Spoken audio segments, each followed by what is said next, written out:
Hello, welcome to today's episode of Juicing the Numbers, your statistics and sports podcast. I'm your host, Joshua Tracy. And Philip Seymour Hoffman. And welcome to the first episode of the new year. It is 2021. It is a new season for Juicing the Numbers, and you're all the worst for joining us. So thank you for making your life worse to make our lives no better. Yeah, same thing. So we're going to talk a little bit about some football shit today. Mainly a lot of Jacksonville and Jets talk. I would like to say, though, Corwin, I've been talking about it for the last 2 years, and I am actually starting to watch more basketball. I want to start with this. Okay. I have watched three Knicks games this season. With the one thing that we did not discuss talking about before we opened up this podcast. Nope. I have watched 3 Knicks games. They have won all 3 games. I'm having a great time. And I'd like to say that I am going to save this franchise. Good luck with that. I will not hold out that hope for you. But you know what? Have fun with it. Yeah, except it's been very funny because I don't know enough about basketball to really understand fully what's happening. So I was watching it with Kel, like my girlfriend, who like played basketball for a very long time, and she was like, "I can tell you don't watch basketball," and I was like, "How?" She was like, "You're getting too emotionally invested in every shot," and I was like, "Oh yeah, like that's hockey. You're lucky if you score 4 goals in a game." And she was like, "Yeah, Josh, like you're cheering for a 2-pointer with like 6 minutes left." And I was like, "Hey, no, back off." Which We're is figuring it out. fantastic because Kel played basketball. Like, she knows it. She's familiar with it. And you're coming in just like, oh my God, they're scoring 150 goals? What? Yeah, right? And it's like, how can you not get all big about this? And it's just like, well, chances are there's going to be like 18 more points scored. So it's like, doesn't really matter. All right, fair. But I just wanted to put it out in the world that I'm living up to this New Year's resolution thus far. And I am the Knicks' saving grace. They needed me. And now I'm here. Daddy's home. I haven't watched any basketball, but I've watched a couple highlights from the World Juniors. That's been exciting. Right on. The hockey season's right around the corner too, right? Yeah, I've been getting all in on this this whole hockey sensation. I don't know if you're familiar, but it's basically a game that's played on ice. That's not bobsled. So it's pretty exciting. I think you'd like it. So it's like roller derby, but on ice. Yeah, but better. All right, that makes sense. This is fun, man. I really missed having sports, multiple sports be on, and this is great because today's the last Jets game of the season, so I can finish this low note out and then pivot into the high note that is the Knicks basketball season. But The highlight of New York sports. But all right, so let's talk about some Jets shit. So the Jets have lost the first overall pick to the Jacksonville Jaguars. They are the only 2 teams with their picks locked in. If Jacksonville were to win the last game of their season and the Jets were to lose the last game of their season, both of which are today, they would both finish with identical 2-14 records. The difference being the strength of schedule for Jacksonville was easier than the Jets. Why does the easier strength of schedule get you the higher pick? Because that means you were worse. You were worse against worse competition. Your 2 wins against easier competition means that you sucked more than a team with 2 wins against better competition. So you get the higher pick. So no matter what, Jacksonville taking the first, Jets taking the second, because even if the Jets win this week, they'll be 3-13, and no other team has fewer than 4 wins. Every other team has at least 4 wins. So that brings about a lot of, I guess, interesting discourse for what's going to happen with these 2 teams. I guess actually, you know what? Let's take it with Jacksonville first, because I think there might be a little bit more of a sure thing as to what they're going to do. Jacksonville's going to take a quarterback. Yeah. Guaranteed. Not Guaranteed. just any quarterback. They're taking Trevor Lawrence. Also, and this is going to be the first question I was going to ask you, is that it is predicted Trevor Lawrence has been the crowned jewel of the draft conversation all year this year. I can say this wholeheartedly without, even jumping into Trevor Lawrence as a prospect yet, without watching the film yet. He will be a better graded prospect. He doesn't have flaws to his game. He is such a precision, accurate passer. He could make any throw on the field. He's far more mobile than you would assume looking at him. He's, I don't want to keep rubbing this in, seeing as, you've now lost the chance to draft him, but he's a perfect prospect. And there's no way the Jaguars would risk taking a guy like Justin Fields or Zach Wilson and miss out on Trevor Lawrence. It's going to make for a very interesting draft. Yeah, I think it's a fucking lock that they're going to take him. I think the conversation around the other quarterbacks is people hunting for things to talk about. Always. But yeah, because you gotta. Granted, we've been surprised before. It was a surprise when Sam Darnold fell to the Jets in the 2016, 2017 draft. It was a surprise in that same draft that Josh Rosen fell as far as he fell. Like we've seen weird shit happen with quarterbacks, but by and large, whoever's been the most hyped up draft prospect for quarterbacks has been taken early. So I can't say it would be way bigger of a surprise if Jacksonville didn't draft him than anything else happening. It's also going to be interesting to see how Jacksonville improves with having him. Because you know where Gardner Minshew ranks in the NFL in passer rating? I do not. 15th. Oh, that's fairly reasonable. I like that. Yeah, he's just below Justin Herbert at 14, just above Baker Mayfield at 16. And, Jacksonville's gone through like a carousel of quarterbacks this season. Gardner Minshew has started 8 games. Mike Glennon started 4 games. And Jake Luton started 3 games. So they've been through a lot of quarterbacks this season. I think, obviously, Jacksonville has bigger issues than just quarterback. And in a different draft, I'm not sure they would draft a quarterback. But when you have the first overall pick and you have this type of prospect, you'd be a fool not to take a quarterback. So, because who do you think is in a better spot? The Bengals, right, 5 minutes before they drafted Joe Burrow, or Jacksonville right now? Who do you think's in the better position to win? So the Bengals at this point 1 year ago or Jacksonville right now? Yes. I would argue Jacksonville because of the pieces that they currently have. So they're going to get Trevor Lawrence, which is also, already a minor bump above Joe Burrow. They don't have a coach, but Zach Taylor is nothing spectacular. We'll talk about this in a minute, but right now, Urban Meyer is the front runner for the Jacksonville job, according to some sources, or at least the favorite. They have key pieces on defense. They have Miles Jack. They have C.J. Henderson. They have Josh Allen. They have what's his face at edge rusher that they got last year as well. I'm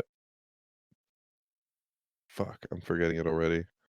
From LSU. But regardless, they have key pieces on defense. They have a much better offensive line than what the Bengals had going into this season. They have DJ Chark at receiver. They have James Robinson, at running back. They have key pieces to build around. Joe Burrow kind of went into Cincinnati as being a one-man show with, the shell of AJ Green and Tyler Boyd there. nothing else on offense other than, Joe Mixon, who was highly touted, but is really still just potential and not actually, putting it all together. Trevor Lawrence would be going into a much more complete team, from a full, complete perspective about, the pressure that would be put on him to perform. So I think Jacksonville's in a better position. I'm interested in seeing because the Cincinnati quarterback position this season. Who played was it still Dalton the season before Joe Burrow? Yes. I don't feel super confident, but yes. That's the thing. Neither do I. Who the fuck quarterbacked for Cincinnati that year? All right, yeah, it was a combination of Andy Dalton, Ryan Finley, and Alex Erickson. Oh no, he's a wide receiver who threw one pass. Okay, so yeah, Andy Dalton and Ryan Finley. Yeesh. Whose quarterback ratings respectively were 78.3 and 62.1. That is bad. So the upgrade going from Dalton / Finley to Burrows is pretty significant. It'll be interesting to see what the upgrade going from Minshew to Lawrence is, not because I don't think Lawrence is going to be a really great player or that he'll be an immediate impact player. It's just the marginal difference between the two is going to be smaller. That's, if you take the 78 quarterback rating that Andy Dalton had as being the high end, and let's see what Joe Burrow's was. 89. So let's just call it 10 points of quarterback rating on top of it. I think you're unlikely to get going from what did I say? Minshew's quarterback rating was 95.9. 95.9. Yeah, sorry. I think you're pretty unlikely to go all the way up to 105 in your first season. That's just really, really hard to do. It's not, again, that's not to say I don't have any level of confidence in Trevor Lawrence I wouldn't be surprised if he would do it. I just think it's unlikely that he would do it, which again is going to bear the question of what else can Jacksonville do? Because they are not a quarterback away. And again, in a different draft, I don't think they'd be taking one, but I'm very excited. I'm excited and interested because I want Jacksonville to be a good team because they're a sad sack bad franchise. And if you know anything about this podcast, is that we root for the sad sack bad franchise. But they've been shedding players in the past few years. And I don't know what they've got. If what they've got is enough to be, although their division is fucking trash. Yeah, I don't know. All right, so Minshew's quarterback rating this past year? 95.9. So Lawrence would need to set a 105.9 to be the 10 points, ahead, that 10-point leap that was Joe Burrow last year. Yes. The all-time record for passer rating by a rookie quarterback is 104.9. So it would be a 1-point increase over the current all-time record. Which would you like to take a guess at who said it? I don't have a full list, but I do have the top two. Patrick Mahomes. It was not Patrick Mahomes, who played in one game his rookie year. Oh, is that how they're counting it? I wasn't sure if they do it the way the MLB does it, which is based on service time or... All right. No, I think it's just appearance. Chad Pennington. Fuck off. Yeah? No. Oh, all right. Who? I don't know. Dak Prescott. Oh, I did know that. Yeah. Mm-hmm. And then number two, if you have any guess. Nah. Robert Griffin III with a 102.4. Oh, fuck. I knew that shit too. Goddamn, yeah. At one point, she did. And at one point, he was good. Correct. Yeah, and then his glass bones stopped holding him up. But so yeah, that'll be its own interesting thing. But again, that is very much so what it is. That's going to be whatever it's going to be. Trevor Lawrence is going to be a Jacksonville Jaguar almost certainly. It'd be weird if he wasn't. That brings into question what the fuck the Jets are going to do, which is a much more interesting question heading into draft day. Well, So, before we move on from the Jaguars, should we talk about Urban Meyer yeah, fuck it. being I the was going to say front the runner? coaching changes for the end, but fuck it. Let's just do it with the Then teams. let's save it for the end. Let's save it for the end and let's talk Jets. All right. Okay. So if you take Trevor Lawrence off the board, Corwin, who would you say are your next, I don't know, 2 or 3 quarterbacks that you think are most likely to be taken directly after Lawrence? So going into it, it was Justin Fields, Zach Wilson, Trey Lance, Kyle Trask, Mac Jones. Those are the big names. Those are, not all in the same tier, but those are basically the guys that are making up the list of potential starting quarterbacks, potential franchise quarterbacks, potential round 1 guys. Okay. That being said, Zach Wilson and Justin Fields are in that second tier, roughly by themselves. They're the only 2 guys I think are going to be considered for the second overall pick. Zach Wilson is kind of a newcomer where he was not discussed going into the season, had a tremendous season at BYU. Showed mobility, showed a tremendous arm talent, really had to. Justin Fields came in much later, after being the consensus kind of like number 2 guy in this class, had a excellent start to the season, finished up kind of rocky, and then in this bowl game that we assumingly both watched this past week, excuse me, that we both assumingly watched this weekend, had far and away the best of his career, outplayed Trevor Lawrence, and for me, kind of set himself up to, lock in that number 2 position. He still has his concerns just, before diving into the film at all, with turnovers, forcing the ball into windows that really aren't open and forcing turnovers. But what we saw this weekend was a guy that could make every single throw on the field, just an unbelievable amount of toughness after what seemingly looked like a shattering of all his ribs, and just an explosion. And then just being able to do whatever is asked of him, both in the passing quarterback leader thing. So at this point, I'm not quite ready to lock him in as the number 2, but it's getting very close. And that was all for. Sorry, I lost the name in there. That was all for Zach Wilson or Justin Fields. All right, Justin Fields. Got it. That's what I thought. All right. So now let's, I guess, talk about the. So let's go into it, assuming a Justin Fields world, just to put a name there. It doesn't really matter. Which would be my guess. Which I think also would be mine. Tankathon, because I'm looking at their mock draft, has Zach Wilson there and Justin Fields going to Atlanta, but I'm not.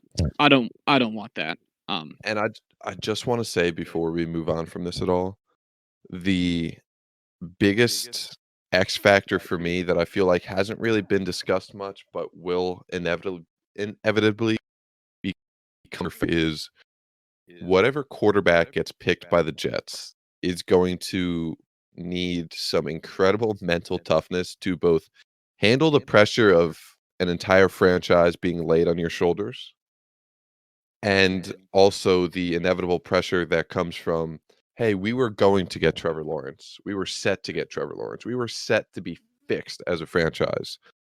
That didn't happen. Now you need to come in, step up, and do the same.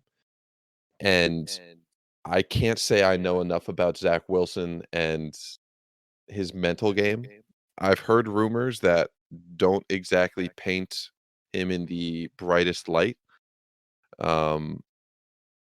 And I will say everything I've seen from Justin Fields is that he is just a steel trap. And if there is any quarterback in this class that I would want behind Trevor Lawrence to be able to take the reins of that franchise, especially in New York City, especially the Jets in New York City, and be able to still thrive, it would be Justin Fields. I think a lot because there's going to be a lot in flux for the Jets heading into this offseason, as we will talk about with the Adam Gase situation. That might actually take some of the pressure off of whichever quarterback is going to be coming in, because chances are, it's going to be fucking Joe Douglas's second draft. It'll be his coach. It'll be a whole new coaching staff, because I'm assuming all the coordinators will be gone, or at least all the high level coordinators will be gone, to be replaced with the new coach's guys or whatever. And I think there will be a certain degree of forgiveness when it comes to the fact that this won't be the first overall pick. It'll be the second overall pick. Because there's actually a decent amount of, there was a lot of latitude with Sam Darnold's performance amongst Jets fans and the media in New York over the first 2 years of his career here. The negative aspect of his coverage has really only been this year. And that's because the Jets have been so bad that a good quarterback being draftable is on the table due to draft position, and the fact that there's some decisions to be made with his contract, which is part of what I wanted to talk about too. So I think whoever's going to come in obviously is going to have to handle the fact that this is New York, this is New York media. This is, even though it's the second team in the city, it's still a really big city and still a lot of coverage to have to handle. But I don't think, or at least I would be optimistic in thinking, that the spotlight wouldn't be too harsh. But again, what the fuck do I know? So I guess let's now get into a little bit of the game of this. And again, before we move on, I just want to say Draft Network, who has kind of morphed into being my go-to for scouting and things like that. Trevor Lawrence is the number 1 overall player. Justin Fields is number 3, the second quarterback. And Zach Wilson is 14, the third quarterback. Okay. The next quarterback that comes up is what I would assume to be Trey Lance, but I've yet to find him on this. And that is concerning. Holy shit. Mac Jones at 66? That can't be right. I had to have missed him. Oh my god. Where is Trey Lance? Oh my god, I'm having like an existential crisis here. Yeah, buddy. Oh, no, he was at 16. Holy shit. Oh man. Oh, all right. And anyway, so if I was Joe Douglas, Yes. and I'm going to armchair GM this, Yes. what I would do is not fall for the sunk cost fallacy and move on from Sam Darnold, which I was really not open to, at least to this degree, early in the season, and I didn't think most of what was happening was his fault. And to be honest with you, I still don't think most of what's happening is his fault. At the same time, I know he's young. He is 23, heading into his age 24 season. And I know he's been dicked over by the team in terms of their terrible performance, their inability to put good players around him, and mainly, though, an inability to put a coach that will actually work with him around him.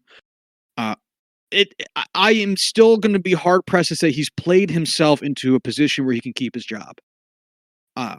Because he himself has still been making very questionable decisions and has not at any point during his career here, I think, truly won us games. I think he's been doing a fine job over his tenure to not lose us too many games, but between all the picks and turnovers and decision-making problems he's had, I'm still not confident that he is the best solution going into next year when you could take a flyer on a guy like Justin Fields. So what I would personally do is pick up Sam Darnold's 5th-year option and then trade him and retain as much of his salary as you can stomach. Because if I'm the Jets, I've got nothing but fucking cap space. I mean, they've got fucking nothing but cap. They have a stupid amount of cap space. And I'm tired of the Jets having this much cap space. And you know what? I think that the base level player that the Jets have is slowly trending towards acceptable.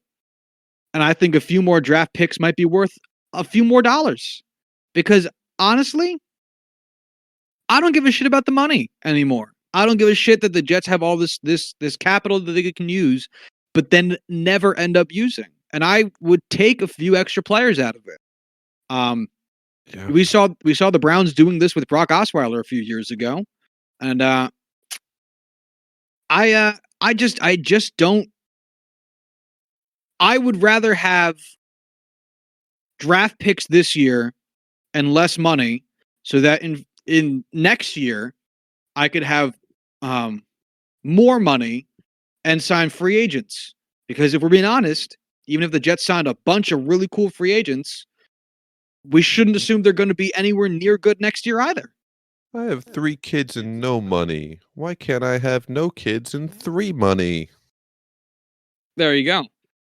As it stands right now in 2021, the Jets have $70 million in cap space. Um, I think it's actually going to end up being more than that, but um, that is to be seen. Mhm. I'm not sure how much it matters, that aspect of it, but I think it's time. It, this is not a game I to am be overly emotional about with hanging on to these guys. It's the NFL. It moves too quick. This is not baseball where you can let them pick up some pinch hitting appearances and just drop them down in the lineup. You can't hang on to. Like, look, the Yankees can pick up Brett Gardner again, let him bat ninth, and no one's really going to give that much of a shit because it's not that many plate appearances. You can't do that with Sam Darnold. You can't just hang on to him for the fuck of it.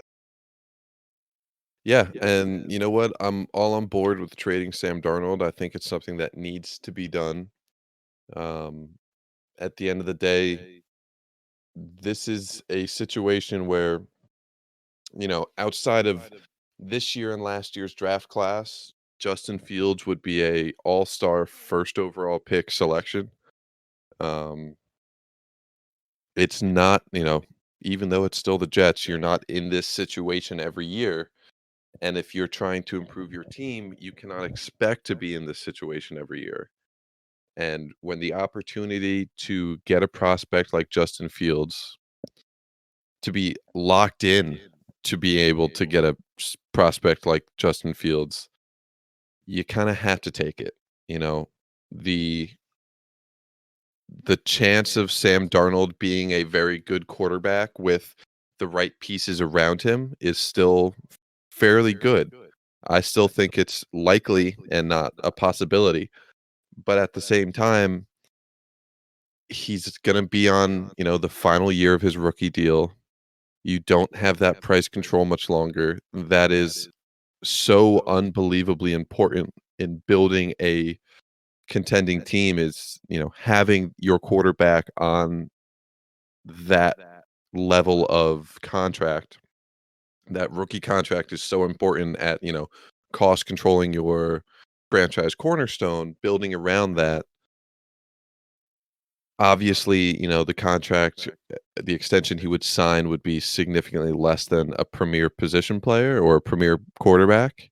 That being said, being able to get 5 years of control for a guy that by all means is a likely better prospect, likely better graded prospect, um, and then would be able to come in with a fresh start, everything involved there, it would be stupid not to. You could get a premier offensive tackle, you could get a premier wide receiver, you could get a premier linebacker, tight end, w cornerback even. But the quarterback is such, an important position, the most important position, no holds barred. It would be dumb not to take a guy like Justin Fields, trade Sam Darnold, and be able to get a day 2 pick, depending on how this market pans, probably a elite first if you end up moving some other pieces with them. Regardless, you need to trade Sam Darnold. It shouldn't be left up to, this or that flip of a coin. It's the way it needs to fall. Yeah, I mean, and especially this is a great market for us to trade him. I mean, there's a lot of teams that need even a flyer for a quarterback. You know, um, you could trade him to the Patriots because they have no long-term solution and aren't in a great draft spot. You could trade him to Carolina, who Matt Rule wanted to coach Sam Darnold, and they have no great long-term solution at quarterback right now. And not that that Sam Darnold could be their long-term solution, but it's a flyer for them to take on a young guy. And the And you longer you can hold on to him, the less he's going to be worth. right, and you can easily get, a second round pick from Carolina, a high-end number 2 pick, Yeah, 40th overall. you know, a team like, what were the other ones you said? The Patriots or the Steelers who would be interested, maybe even the Saints. You're not gonna get their first round picks. That's just it's too far back. Um, what am I trying to say? You're not gonna get second round picks from them because it just would not be worth it. You may be able to get a first because it's later in the first round if there are some other pieces involved. This is, the value range that would be really good for you. You have a good amount of leverage here to get some real good value back. So, they're in the driver's seat. We'll just have to see what happens. They really are. It's going to be interesting. It's going to be really interesting. I Mhm. think no matter what, though, I want for once the Jets as an organization to all be on the same page, and I think that that type of continuity, and that clear lineage and clear direction for the team is really understated in its value. Right now, we have a quarterback who was drafted by our last GM, a coach who wasn't picked by anybody that should have decision making powers, picked by the owner, and then a GM who picked none of these people. Mhm. And if we give Joe Douglas the chance, and again, I'm not trying to sit here and say that if we gave Joe Douglas full reins, that the Jets would be a premier organization next season. Fucking no. But at the same time, the Jets should start moving towards a system where the guy who's supposed to be running football ops runs all the football ops so that we're not having piecemealed organizations that are never really functioning the way that any one guy intended them to, because instead it's the vision of three different people. And if we gave Joe Douglas the reins this offseason to pick his own coach, to either pick his own coordinators or work with that coach to pick those coordinators, and then draft his own quarterback, and then start putting the pieces around that quarterback the way he wants to, then hey, everything's coming from that dude. And if we have faith and trust and give resources to that dude to do that, then we might actually end up with something closer to that ultimate vision than if we have three different people's visions trying to be combined into one. And Mhm. that, to me, is another really big reason to move on from Sam Darnold. And that's not to say that good players can't play anywhere or that, Sam Darnold won't find success if he goes to a different team because it's not the team that drafted him or whatever. But the Jets are bad. They need to get on and they're organizationally bad. They're systemically bad. They need to start getting on the same page to at least start being able to make more full decisions on what's happening with the team and how that can affect future performance. And I think this is a great opportunity to take a major step in that direction. Yeah, absolutely. I just I need them to start making smart decisions. I need them to start putting this together and really out the decisions they make and not making individual decisions, but have a plan in place to map out their future and always be working towards that goal and not just individual, moves, deals in a vacuum that work out, but deals that work towards their plan. I think that needs to be their focus, their goal, their term that I am forgetting, but is vitally important. I Yes. I know. It's like you can't let Joe Douglas sign Le'Veon Bell for a bunch of money and then turn him over to Adam Gase, who doesn't like Le'Veon Bell, and then never gives him the touches he needs or crafts plays around his skill set. Like Mhm.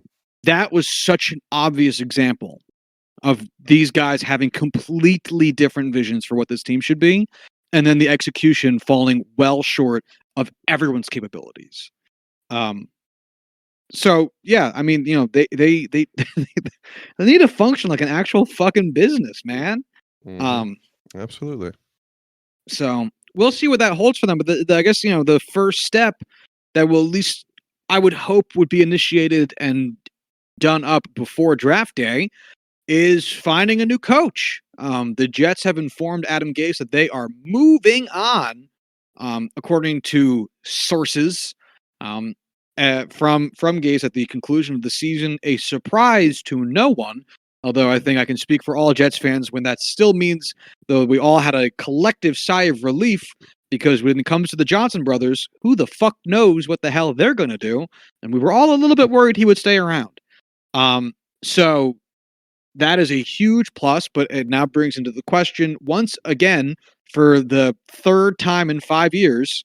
What the fuck are the Jets going to do for coach? Um, How relieved were you when this came out? oh, dude, like I said, huge sigh of relief because again, I assumed it was coming, but you never. They brought Gase back for a second season. He didn't even deserve that. Like No. the idea that they might have given him a third season which sounds outrageous.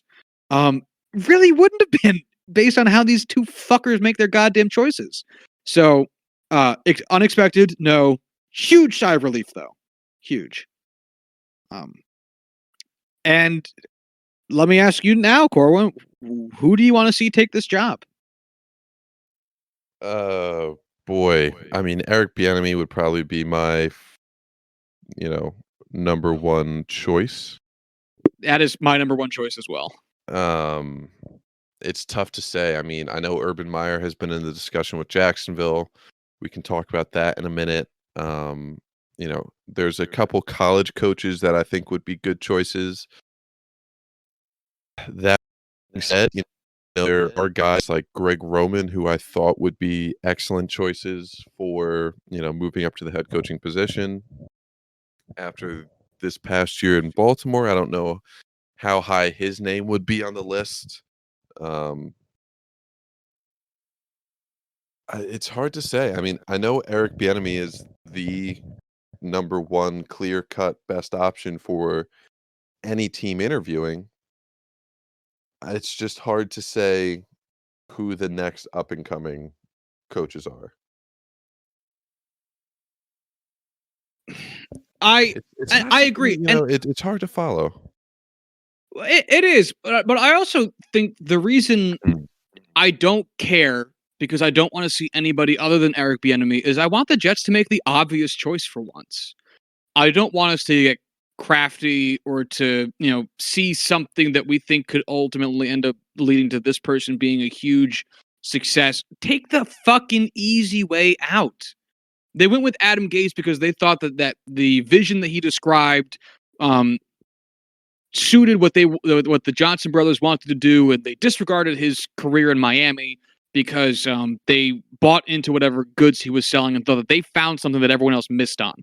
Mhm. Fuck that. Fuck that shit. Take the guy who has led his team to an insane offensive run over the course of the past. How many fucking seasons has Bieniemy even been there? I mean, it's ridiculous. Take that guy. Take him. It shouldn't be a hard choice. Because you know what? It seems as though he's been doing a great fucking job. He shouldn't have to sell you a bag of goods. You should be able to look at the fucking box score and go, hey, doing a pretty good job. And and say, hey, maybe you can do a good job here. And that's it, man. That's it. Matt Rule was an obvious choice. And they didn't take him because they wanted to pick the coordinators instead of letting Matt Rule pick the coordinators. They probably should have fucking taken Matt Rule. Look what he's done with a team that has like no quarterback presence at all. Are they good? No, but they're still like not crazy bad. They've still won some neat games. Obviously 5-10 kind of sucks, but at the same time, you're not really that upset about it. I mean, coming off of what they came off and the fact that their quarterback is nobody. I love Teddy Bridgewater, but he's not a long-term solution here. And And they one of the fucked up things by not where taking that. I don't think that it's gonna come down to the Jets making this decision. I think it's going to come down to, is Eric Bieniemy willing to go to the Jets? And as, shitty as that sounds, that's just kinda how it's gonna have to play out. Eric Bieniemy's the belle of the ball this year. I looked up the other, candidates, and it is a nice list to choose from, but Eric Bieniemy is so far and away the favorite. They're gonna have to do some serious, suitoring to get him. I don't know if that's a I knew verb, what you meant. Yeah. but yeah, in order to get him on board. Well, and So and some other that's sorry. Go ahead. no, I was just gonna throw some other names out there, so if we're still talking Bieniemy, Well, yeah. make So my peace, sir. that's one of the reasons I want them to bring him in as soon as they are allowed to by league rules, because I want them to say, look, this is Joe Douglas's team, but we see what you have done in Kansas City. We are so impressed with what you've done in Kansas City, and we want you to have a voice in how this roster is constructed as well, and have these two draft together. Joe Douglas, final say, because again, we need a clear, instructive decision on what's happening. But there's no better way to bring a guy in and saying, hey, you get a voice in what fucking quarterback we take here. Tell us what you see. You're the guy that made Patrick Mahomes this fucking great. Well, I don't want to put all of it on Eric Bieniemy. There's a lot that goes into quarterbacks being good, including the quarterbacks. But you at least foster that environment and give him a little bit of saying, like, we're not just hiring you to come in here and do a good job. We're hiring you to come in here and be a part of the organization in terms of the future of the Jets org, and let that be a selling point rather than draft a guy and say, hey, want to play with this guy? No? Fuck. So I want this shit fucking done. And you're right. The Jets are going to have to sell him. The Jets have not been an attractive place to play for their literally since they drafted Sam Darnold. And even then it was risky. Who are some of the other names that you had written down there or found? So Joe Brady, Carolina Panthers offensive coordinator. Right. Hottest name in coaching last year, has had 1 year as offensive coordinator in the NFL, has had 1 year as offensive coordinator anywhere. I think it's too early. I do not think that he's necessarily ready to be a head coach. That being said, if I had to choose whether I was gonna try and get a head coaching candidate early or later than, them being ready, I'm gonna take it early because Joe Brady's the kinda guy that can become a superstar head coach candidate. I'd rather be on the leading edge of suiting him or whatever. Um, Man, I'm bad with words, and trying to figure out the right vocab for that is just difficult. Um, I'd rather be ahead back in getting him rather than trying to catch up to everyone else, especially if I'm in a situation like the Jets. That being said, I don't know if this is the year. Matt Campbell, head coach of Iowa State, he's been a hot name for a couple years now. Hasn't been willing to move into the NFL ranks. We'll see. Pat Fitzgerald is in that same boat. He's the head coach of Northwestern. He's finally come out and said that he is now willing to interview for NFL positions, which would be very intriguing. That actually just came out today, the 3rd as we're recording this. Back in the NFL, Pete Carmichael, New Orleans Saints offensive coordinator. Brian Daboll, the Buffalo Bills offensive coordinator. Um, Nathaniel Hackett, the Packers offensive coordinator, and Byron Leftwich, the Tampa Bay offensive coordinator. I'm leaving out all of the defensive guys because I think it's time for the Jets to focus on getting another offensive coach, especially with the 2nd overall pick, especially with a guy like Justin Fields or Zach Wilson coming in. I know the Jets historically are a defensive team. That's, the way they've gone in the past, whether it be, Rex Ryan or Todd Bowles. Adam Gase obviously was an offensive guy that didn't work out. I do think they need to stick with the offensive mindset, though, for the way they're going to need to build this team moving forward. Agreed. And honestly, all things considered, the Jets defense has not been awful. No. They have not been good, but they have not been terrible. The Jets defense, I think, will survive just fine with an offensive minded head coach. And I do not count Adam Gase as being a true offensive minded head coach because he got hired by lying that he was good at his job. He's a dirty liar, and I think we should shoot him to the moon. I don't think we should shoot him to the moon. I think we should shoot him directly into the sun. I think either direction suits me fine. Just get him off this planet. Yeah, he's not built for this earth anymore. And I swear to God, we're going to have this conversation at some point in the next few months about how Adam Gase is going to end up finding some weird coordinator's job somewhere else. And somehow, even though he's so bad at his job that I think literally you and I could have probably gotten the same results out of this team that he did, because of the boys club of the NFL, he'll stay in the league for no good reason. Yeah, I mean, if I didn't have to call plays, yeah, I would have been fine. I could have won a game. Well, he didn't deny calling plays because you can't let the other team know who's calling plays because that's a competitive advantage. God, he fucking sucked. All right, anyway, I'm just gonna get mad. So the Jacksonville Jaguars are also in the midst of a head coaching change. These two teams are massively in flux right now and are probably going to be discussed against each other very much so going forward. This, unfortunately for the Jets, they were just in this type of conversation when it came to the rookie quarterback trio of Sam Darnold, Baker Mayfield, and Josh Allen, in which the Jets clearly came out in last. The Jets have a new opportunity to be compared in the potential quarterback draftee, as well as new head coach conversation alongside Jacksonville. So Jacksonville has been heavily rumored, and therefore we'll take it as meaning very likely that Urban Meyer is going to be heading into the NFL and coaching for the Jacksonville Jaguars and presumptively Trevor Lawrence. Corwin, as someone with more experience with Urban Meyer, what do you think about it? Man, I would love to see Urban Meyer come back to coaching. He's, one of the best to ever do it. I will say that emphatically. If he could come back to coaching and not be in college football, hell yeah. Get me all on board with that. Get him the fuck away from Penn State. Um, that being said, that would be a huge get for that would be a massive get for Jacksonville. Instantly would make them a team that could contend in a short period of time.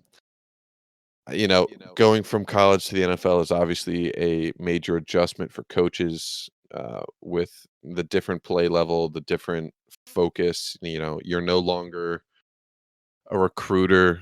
You're no longer a CEO of a team. You're now a X's and O's head coach, which by all means is something that Urban Meyer is still very good at.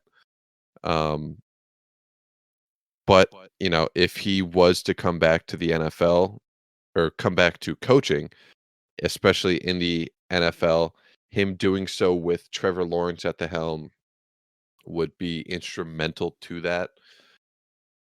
I don't think this would have been discussed if it was the Jets who still had the first overall pick and were getting Trevor Lawrence, because at the end of the day, the Johnsons are, in all likelihood, we can't say this at a personal level. Excuse me, I had to yawn there for a second. They're not great owners. The Khans are. The Khans are very good owners. They put a lot of financial support. They are very understanding of what needs to be done and very supportive of what the general manager and head coach need to put out a winning team. They have not been the issue in Jacksonville. Um, some blame can certainly be placed on Shad and Nev, but at the same time, they are guys that I genuinely think can be top tier NFL owners. So, him and his son, Shad is the guy there, his son Tony, I think he's also in a great position. I think Urban Meyer would go to Jacksonville and work for that ownership group, not necessarily the Johnsons. So, that was a bit of a tangent, but at the end of the day, Urban Meyer, belle of the ball. We've seen this before where he retires to focus on his health only to go back to a team, leaving a team that's not in the best position, going back to one that's in an even better position. So that's how it's going to go. Yeah. Where would he rank in the AFC South for head coaches if he were to make the leap officially? Man, so that's tough. So we're looking at Frank Reich and Mike Vrabel and other for the Texans. Yeah, I was about to say I still don't know who their head coach is. They don't have one. That Wait, being what? said, They don't? well, I mean, they have. I think it's Romeo Crennel is their interim, but he's not going to be their long-term hire. They're not going to commit to him. Yeah, yeah. So Actually, Bill I don't O'Brien even know is if Romeo Crennel is the interim he is anymore. Okay. he. If someone else is, he's not listed on their Pro Football Reference page as having coached any of their games. It says that Bill O'Brien coached for them, went 0-4, and then Romeo Crennel came in 4-7. Right. I remember Romeo Crennel being there back in like the Hard Knocks days, and I just wasn't sure if he was even still there. I could have Yeah. sworn it was, but just wasn't positive. He's here. That being said, Frank Reich and Mike Vrabel are both very good NFL coaches and have proven themselves to be very good NFL coaches. That being said, it's tough to throw Urban Meyer above them just because he hasn't coached in the NFL. But at the same time, he's such an exceptional college football coach. It would pain me to put him behind either of those guys. So that's a really, really tough question that really just comes down to how well do you think that skill level transforms over? I was about to Um, say because this might be a tough question to answer even a year from now because well, he's going to go to Jacksonville, and even though they're probably going to be a lot better than they are this year, just by having a higher profile quarterback, and then you have to assume they're going to make a few adjustments to the roster to accommodate that as well. They're still going to be a mediocre team at best. Even playing in a relatively weaker division and all that, they're still going to probably be a relatively weaker team. And it's going to be tough to judge Urban Meyer based on that performance unless they absolutely break out, in which case it will all be on him for the most part. It's going to be this is a weird question to answer. I think it's more clear answering whether or not Eric Bieniemy is going to be a good fit for the Jets after one season because we kind of know what the Jets are and their quarterback situation changing will be impactful, but I don't think not to the same degree. And there's other questions to be answered with the Jets that if they break out, I think it'll whatever happens with them. I think the Eric Bieniemy question will be easier to answer than the Urban Meyer question. Absolutely. Absolutely. Man, these two teams are going to make for a very interesting next few seasons. I admit fully that I am fucking horrified for the Jets. I'm in no way, shape, or form looking forward to this. Oh my God, no. Only because, like, if I was a brand new fan of football, I would be very excited getting in on the ground floor. As someone who has experienced Jets football my entire life, I know we will find a way to fuck this up in some weird, unheard of, like the fact that still to this day, the fact that the Jets hired Adam Gase still blows my fucking mind. It was an out of left field, terrible hire when it happened. It's an out of left field, terrible hire looking back. And they blew a chance to have a high, top 3 overall pick quarterback and be a competitive team with a declining Patriots team that finally actually happened. And they fucked it up. And so we've seen the Jets do this multiple times throughout their history. I'm not going to be surprised if we see it again. But no matter what, the Jets and the Jaguars, the J teams are heading into a very interesting period these next couple of seasons. So I guess we'll keep our eye on it and see what happens. Absolutely. Absolutely. Um, where do you want to go from here? I have one other minor point that I think might end up becoming an episode later on. But I Sure. wanted to raise it to you, and then I have nothing else after this. It has nothing to do with anything we've talked about today. So you know how I said Gardner Minshew has a 95.9 quarterback rating? Mm-hmm. Do you know what his QBR is? I do not. 52.4. Now QBR is out of 100, so it's a lower scale. The two guys he's between, so Justin Herbert, 14th in quarterback rating, 96.3. That is 0.4 points above Gardner Minshew. So statistically speaking, very close. Justin Herbert's QBR, 68.1. That's 16 points higher. Baker Mayfield, who has a QB rating of 95.8, that is 0.1 points behind Gardner Minshew, has a QBR of 71.2. That's 19 points higher than Gardner Minshew. So Gardner Minshew here has a quarterback rating that looks very middle of the road and fine and ordinary or whatever. His QBR is really quite bad. It's the 28th worst QBR in the NFL this season.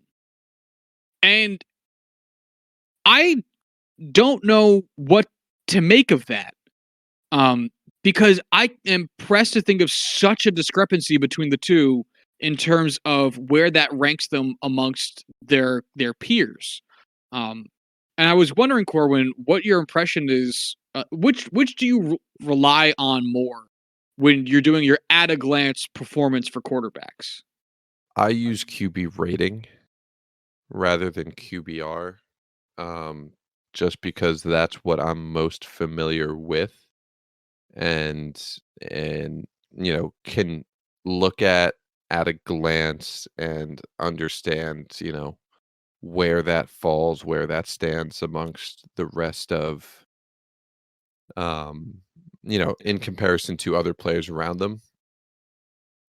That being said, both are very useful. They just cover it's just basically different formulas. I'm trying to think of a good baseball equivalent, but none are jumping out. So it's hard to say. Which is fine. I'm wondering if maybe we can spend time in a different episode pulling up these formulas and going through where they're different, because by and large, the ranking system seems to be effective for others. There's a few other weird ones, a few other players who take pretty big drops in their rankings, like Kirk Cousins has a 103.1 quarterback rating, which positions him very neatly in the top 10 at number 8. When you sort by QBR, his 62.9 QBR puts him at 21st. That's 13 places, 13 rankings spots that he drops, which is pretty significant to go from top 10 to, bottom 15. Baseball Reference War relies more on ERA, so you get some differences, but usually you end up in most of the same park. It is very much so like this, where you get a few guys who will have great FIP seasons and bad ERA seasons, and therefore their wars will be very different depending on where you're looking. So I would like to see, but I know that difference. We know that difference offhand, that's how they calculate their wars and use those equations. I want to maybe next week spend time looking at where the discrepancy lies in between these and which one you agree with more. Because on its face, which one sounds more accurate to you? That Gardner Minshew is the 15th best quarterback in the league by quarterback rating, or 15th most efficient quarterback in the league, or the 28th most efficient quarterback in the league? In all honesty, somewhere in the middle. Like 15, with the level of quarterback play that we have, 15 is very high and 28 is very low. And I think he is still a quarterback that is capable of winning you games, or at least keeping you in contention to win games. And I think he's somewhere in the middle. And I don't care if that's a cop-out. That's just kind of the way I view things. That is absolutely a cop-out, but that's fine. I'm okay with that. I won't lose much sleep. You probably will, but for other reasons. Oh, of course. All right, well then let's get out of here. Unless you got anything else to say. At least the Steelers don't need to hire a new coach while they look for a new quarterback. Oh, sad. Yeah, it's a sad day in Steelerville. All right, then. If you want to follow the show on Twitter, you can do so at JuicingPod. If you want to hit us up via email, you can do so at juicingthenumbers@gmail.com. And until Thursday, y'all have a good one. Bye.